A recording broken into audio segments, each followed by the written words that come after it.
Alright, so my performance junkies are back at it again. You guys love these videos. You love beast mode fragrances, and well, I'm just going to keep bringing them to you because I have quite a few. We've got 10 obnoxiously loud and strong fragrances that are going to turn heads everywhere you go. Make no mistake, these are not for the faint of heart. So that's your disclaimer for this video. Know what you're getting into here. If you are a shy guy, if you're a quiet guy, if you're an introvert, if you like to fly under the radar, these you're going to want to think twice about. Or at the very least, if you do pick up any of these, just go very light on the trigger because they are very strong. We've got one niche fragrance, which we're going to start out with, and everything else are designer fragrances, trying to make it obtainable for most of you out there who don't want to pay a ton of money. But this niche fragrance here we're going to talk about, in my opinion, is very good, and it's also, of course, very strong. Let's get into it. First up, we have Carlisle by Parfums de Marly. So this could have been substituted with any Parfums de Marly fragrance. Leighton, Hobdon, Godolphin, Herod, Leighton Exclusive. You know, even probably one of the fresher ones like Sedley is very strong as well. But I wanted to put Carlisle because this one really gives those others a run for their money. And it's just an incredibly strong scent overall. And on top of that, it's absolutely gorgeous. Patchouli, vanilla, and tonka bean are some of the main notes. It has such a unique, somewhat oriental, woody, warm spiciness about it. It's captivating right off the top. This one has always been one that's intrigued me. The patchouli in here is done in such an incredible way, giving off this smokiness, this masculinity. The opening is vibrant. The dry down is warm, rich, and spicy. To me, Carlisle, it's one of their best. I mean, Leighton, Carlisle, Herod, they have a lot of great fragrances, but this one, of course, is absolutely killer, and it is one of the strongest. Next up, we have an aquatic scent, Bvlgari Aqua Atlantique. So I've talked about this before, but when it comes to the aquatic genre, this here seems to be one of the strongest. And what's interesting about this is not only is it of the aquatic genre, but it's also of the blue fragrance category. And a lot of the blue fragrances are very strong as well. Dylan Blue, Sauvage, that sort of thing. They're both known for having good performance. But this one can hang with those. And at least compared to Sauvage, this is like half the price. It's always been a great bang for your buck. It's one that I've always thoroughly enjoyed in the summertime because of that blue fragrance aspect. It makes it very wearable. It makes it a great compliment getter. But also because of the performance to the scent profile ratio. There aren't too many other aquatic fragrances that perform like this one, which is why I'm so drawn to it in the summertime. I love fresh aquatics in the summer, and when I can have one that performs this good, like 10, 11 plus hours, I'm all over it. And that's really going to be the general consensus here is 10, 11, 12 plus hours longevity on these fragrances, and also great projection. We have a lot of heavy hitters here. Let's keep it moving. We have Angel Men by Terry Mugler, or I guess just Mugler. Coffee, caramel, patchouli, and vanilla are some of the main notes. This one was kind of a divisive one when it first came out, and I can see why. From a designer brand standpoint, this is different. And to give you some ideas here, it kind of smells a little bit, just a little bit, like Killian Intoxicated, which is obviously a niche fragrance, much more expensive than this. Now, there are differences, and I will vote towards Intoxicated in terms of the quality, but this one also has really, really, really strong performance, and it also smells fantastic for the price.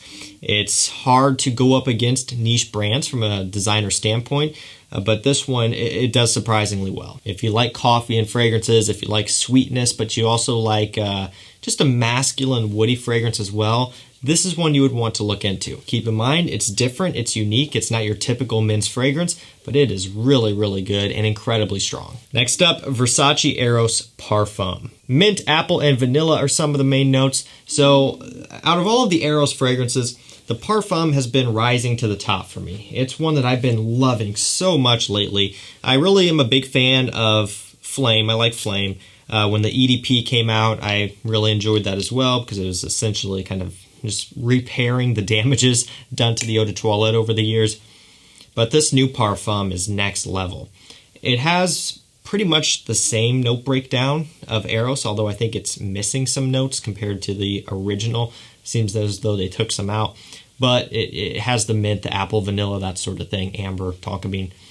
But this one to me comes across a bit more smooth, a bit more creamy, a bit more polished and well-rounded. And on top of that, it is a Parfum concentration. It's a monster. Remember back in the day, Eros Eau de Toilette being known as the clubbing party monster and being a super strong performer, and now there are rumored reformulations over the years. Yeah, that's a thing.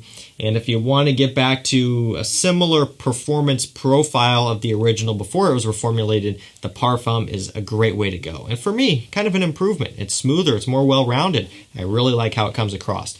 Smells great. Up next we have Rasasi La Yuqawam, which is their Tuscan leather clone. So this one has leather, raspberry, and suede. Sounds familiar, that's because it is familiar. Tuscan leather, such a unique masterpiece of a scent, if I do say so. Tom Ford has been behind some amazing fragrances, the brand that is. And of course, Tom Ford being the creative director, created a lot of amazing things. And so the problem with Tuscan leather is not the performance. The performance is actually really good, which hopefully, because just to let you in on a secret, not all Tom Ford private blends are super good performers. Tuscan leather is one that definitely is. But the main problem that comes with Tuscan leather is the price point. Again, while that one is not technically, at least to me, a niche fragrance, it's still a huge designer brand, even though it does have a niche price. Didn't want to put that in the video because it just, a lot of people don't want to pay for it, but a lot of people would want to pay for this one. This is around like $50, $60, around in there, sometimes more, sometimes less, it just kind of depends. But if you want perhaps one of the best leather fragrance DNAs out there and you don't want to pay for Tuscan leather, go for this one. And what's nice is that they also cloned the performance of Tuscan leather. This stuff is absolutely monstrous, no joke. Eternal longevity, super strong projection. You will get noticed. You will turn heads with this one. Have fun and be careful. Next up, we have No Limits by Philipp Plein. And so this one here, I recently picked up because I was also picking up and testing out No Limits Super Fresh. And so I really like both fragrances a lot. When it comes down to performance, this one, the original, is going to be better. But smell-wise, both are top-notch. And you may not think that looking at the bottles of these and everything related to that, but they're really, really good. And they were done by Alberto Marias. Dark chocolate, leather, vanilla, incense, and cardamom, and a whole bunch of other notes are some of the main notes in here. It's a big note breakdown, but that's essentially what I pick up on the most. The leather you get right off the bat. Great atomizer too. It's strong. It's kind of, it has this different texture. The way the chocolate comes across with the other woods, with the leather, it's almost a bit kind of, I don't know, kind of rubbery in a way. Like the smell, it just has an ultra masculine, like, just, I don't know, it's hard to describe. Like, you know Killian Dark Lord, if you've smelled that one, how it almost has this like rubber tires, just ultra masculine smell. Smells like a guy who's working with his hands in the shop, has grease all over him and is just working it up. That's kind of what this smells like. And that sounds really weird, but it's just the way everything mixes together here is how it comes across. It's super masculine and it is super strong. Next up, Bentley For Men Absolute. So not Bentley For Men Intense. Bentley For Men Intense for my skin with my bottle. Could have been in the video. But every time that one's brought up, there's people saying they don't like it, smells like grandpa, and there's also people saying that it is weak and performs like water on them. So I'm going to spare you typing up those comments in this video so I don't have to joyfully read through them, and instead we're going to include Bentley For Men Absolute because this one also has monstrous performance. Papyrus, cedarwood, and pink pepper are a few of the main notes. That's really all you need to know. The cedarwood in this one is the main player, and it's a super dry, woody, earthy smell. Very masculine. The pink pepper opens up with a nice spiciness. That's what you get off the top, and that smells great as well. The papyrus is also adding to this dry, woody effect. Smells absolutely gorgeous. Such a masculine, timeless, well thought out fragrance, and it smells similar to Gucci Pour Homme 1, which you can't get anymore. Now, I don't really know fully of the performance on that Gucci, I've only ever smelled it from a sample, and that was a while ago. I don't know where that sample is anymore, which really sucks, and I don't have a bottle of it. So I don't know how that one did with performance, but I know that this one is a monster. So I have a feeling that this probably performs better than the Gucci, although I could be wrong, so that's a plus as well. Great scent, everything from the quality to the price being only around $40 to the massive performance.